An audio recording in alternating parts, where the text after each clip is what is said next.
Good morning. My name is Kees Bree. I'm the unit manager of the unit Water and Gas Installations at Kiwa, the Netherlands. Very warm welcome to this Kiwa broadcast about the new approval requirement 214 about the use of the distribution network materials for the transport of hydrogen gas. We organized this webinar because the use of hydrogen gas is a complete new application for the gas distribution network. So in the next half an hour, we will tell you more about the approval requirement. And next to me is Floris van Halem. Floris, good morning. Yeah, thank you very much. Good morning. My name is Floris van Halem. I'm a product manager of the Gasten QA quality mark. And in my role as a product manager, I'm responsible for certifying products used in gas distribution networks and installations. Next to that, I'm managing the approval requirements, which are the basis for certification. Okay, thank you. Well, let's take a brief look at the agenda for today, or subjects that we will talk about. What is hydrogen gas? What's the difference between natural gas and hydrogen gas? Why you should certify your products, and of course about the future of this requirement. Okay, Floris. Let's start from the beginning with a very simple question. What exactly is hydrogen gas? Hydrogen is the smallest and the lightest, most common element in the universe. It's only existing from one proton and electron, and it's well known with the symbol H in the chemistry. Hydrogen gas is odorless and colorless gas, and it exists as gas at normal temperatures. But however, the hydrogen is mostly connected to oxygen, as it is a part of water. Okay. So you can get hydrogen gas out of water by electrolyzing. With the electrolyzing, you get hydrogen gas, and you can use it for combustion or use it in fuel cells. Okay. Well, I understand that this approval requirement is rather unique for the Netherlands. How exactly did this approval requirement arise? Yeah, halfway 2018, one of the grid companies in Holland announced that we will publish a big study about suitability of existing gas networks for the use of other gases. This research has been reported by Kiwa Technology and it is named Future-Proof Gas Distribution Networks.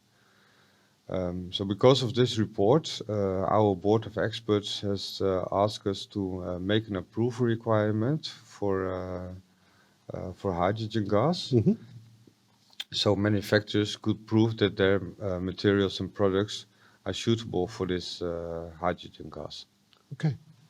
Well, this is good to know as a historical background. What's the importance of making this approval requirement? Yeah, in Holland we have a unique gas distribution network, which is worth literally billions of euros. If you can use this gas distribution network in the future for other gases, it will remain its value, and it saves a lot of money in that way. And that's why we set this approval requirement, so manufacturers can prove that their products are suitable for transporting hydrogen gas. So the most value is the role we have in the energy transition of gases, and the economically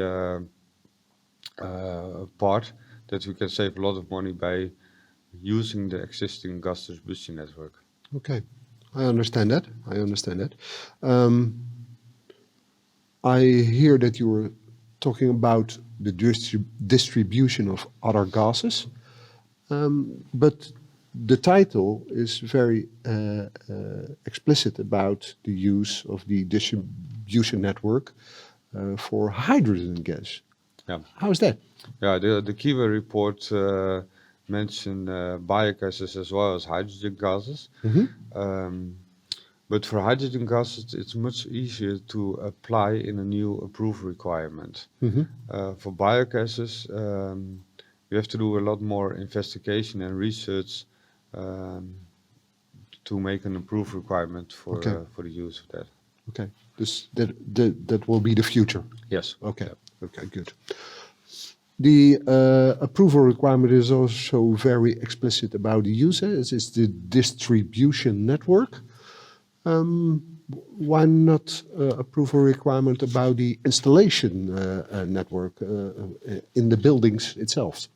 Yeah, for the installation in buildings and houses, there are two less results known to have a good basis for an approval requirement. Okay. There are a lot of projects going on in Holland, on which our tests are done with hydrogen gas in gas distribution, but also in the installation in houses. So as soon as we've got these results, we also will set up an approval requirement for installations. Well, that's good news. Good news.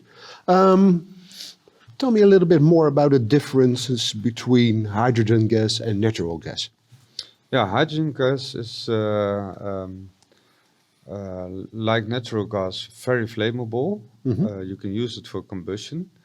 But hydrogen gas is much more lighter. The molecules are smaller, the density is lower. But the energy of hydrogen gas per volume is also lower as it is for natural gas. So it means if you want to boil a pan of water, you actually need 3 times more volume of hydrogen gas as you need it for natural gas. Okay, okay. I understand that. You're talking about the size of the molecules. They are very small for hydrogen gas. Does that also mean that a product will leak easier hydrogen gas because of that smaller molecule? No, actually it isn't. Okay. Because if you have a leak, molecules can escape freely from the leak to the outside. And the size of the leak doesn't matter. Because the size of the leak is always much bigger as the size of the molecule. And it doesn't matter if you're a small or a large molecule, they will escape. Okay. Is the gas distribution network just ready for the transport of hydrogen gas? Yeah, the materials are ready. That's what the investigation has learned us. But there are still a lot of research and tests going on about the behavior of hydrogen gas in some components of the distribution network. And next to that, the law doesn't permit a high amount of hydrogen gas in our distribution network at the moment. So for really use of hydrogen gas in our network, the laws should also be adapted. Okay. Well, that sounds very challenging and interesting, but the question that comes to my mind is, why must we certify all these gas distribution network materials while there is no hydrogen gas yet flowing through the system? Yes, that's because the grid companies are constantly working on their grid by repairing or maintenance. So it's very important for the future that the work is going on now on the network is ready for the future. Okay. What is, in essentially, the main difference between the distribution of hydrogen gas and natural gas? Yeah, the main difference is, as I told, the molecule is lighter. The hydrogen gas has a lower density as natural gas, and the energy value of hydrogen gas is per volume lower as it is for natural gas. So you need a higher velocity in your network with a lower density gas. And some components will react differently. like a pressure regulator or a gas meter. Okay. And why, in your opinion, is hydrogen gas a good alternative for natural gas? Yeah, by combusting hydrogen gas, you have no emission of CO2 or other hazardous substances. And to obtain the targets for the climate agreements, it's very important that we are going to use a gas like hydrogen gas to set the targets. Next to that, hydrogen gas can be produced CO2 neutral. Um, so it's better for us as it is for natural gas. Okay. As an environment point of view. Yes. All right. Yes. Okay. Good. What can you tell us about the approval requirement, Floris? Yeah, the approval requirement is set for all products and components used in gas distribution networks. So that mainly contains pipes, couplers, valves, gas meters, etc. And the main requirement of this approval requirement is that you have to have a Gastech QA certificate for natural gas. Okay. By this certificate, we cover all kinds of aspects of your product, like mechanical aspects, tensile tests, burst tests, bending tests, and so on. For some products, we have set additional requirements because they behave different with hydrogen gas as they do for natural gas. Okay. The link with the Gastech QA certificate is triggering me a little bit.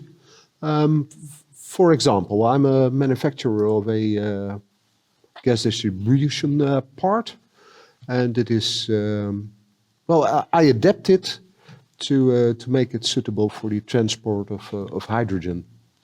With adapting it, it is not suitable anymore for the use of natural gas. So how does it work then?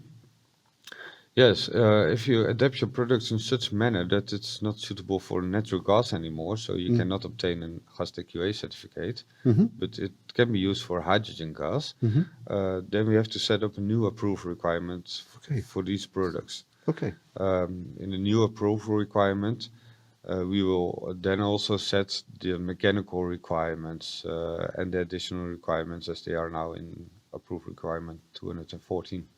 Okay.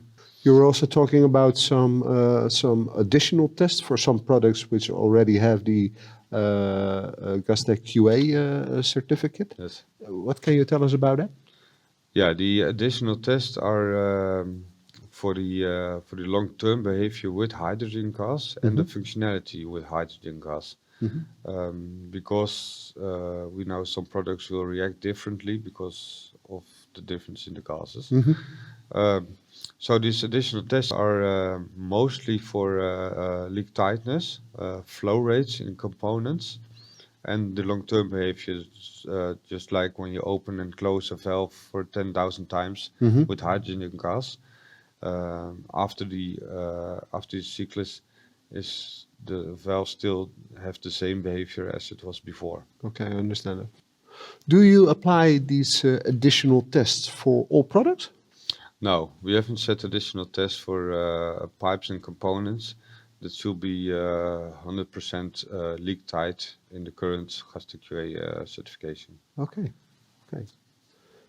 Okay, so I think it's very interesting for manufacturers to be certified on the suitability of hydrogen. And of course, as you told us, it's also very important for their customers. So they have the certainty that a product can be used for the transport of hydrogen gas. Now that we have this approval requirement, is it can we use this for the next years to come? No, that's not the expectation. As I told, there are still a lot of investigations going on about hydrogen gas. So we have to do every time a review if this approval requirement still meets the state of the current techniques. And next to that, in the future, we will working to get approved requirements for each product, as we know it now, for Gasta QA certification. And also, we want to set an approved requirement for the installation in houses and buildings. Okay. Okay. So if we have a brief summary, Floris, what you're telling us is, well, it's a unique approval requirement for the Netherlands. It's about the gas distribution network.